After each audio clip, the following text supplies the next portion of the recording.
تاجیکستان کشوری امن و امانی، سرزمینی باستانی آریانی. تاجیکستان کشوری امن و امانی، سرزمینی باستانی آریانی. سربلندی تمام تاجیکانی، تاجیکستان لایق صد داستانی. در تو بینم راحتی دنیای خود را، از تو افزایم تمناهای خود را. با تو افرازم سری بالای خود را، در کناری تو بیابم جای خود را. تاجیکستان تاجیکستان تاجیکستان جان و جانان، مادری جان جان و جانان. تاجیکستان تاجیکستان.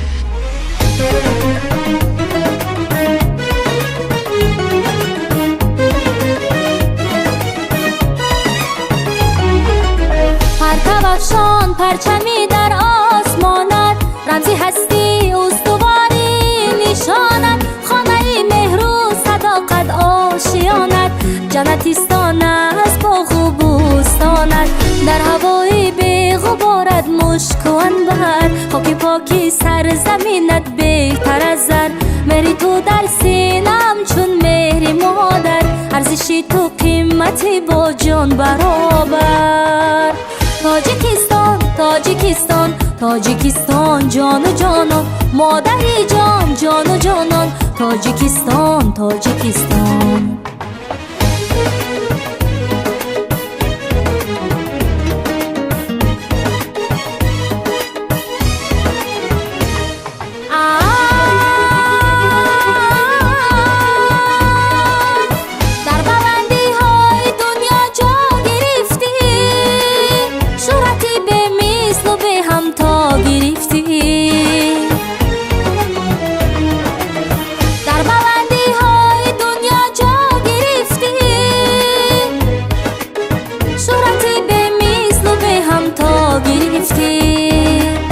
همچو خورشیدی فلک بالا گرفتی، در دل پیر و جوان موا گرفتی.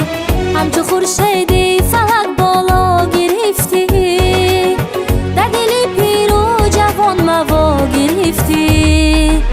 تاجیکستان تاجیکستان تاجیکستان جان و جانان، مادری جان جان و جانان. تاجیکستان مادری جان، تاجیکستان مادری جان. تاجیکستان جان و جان.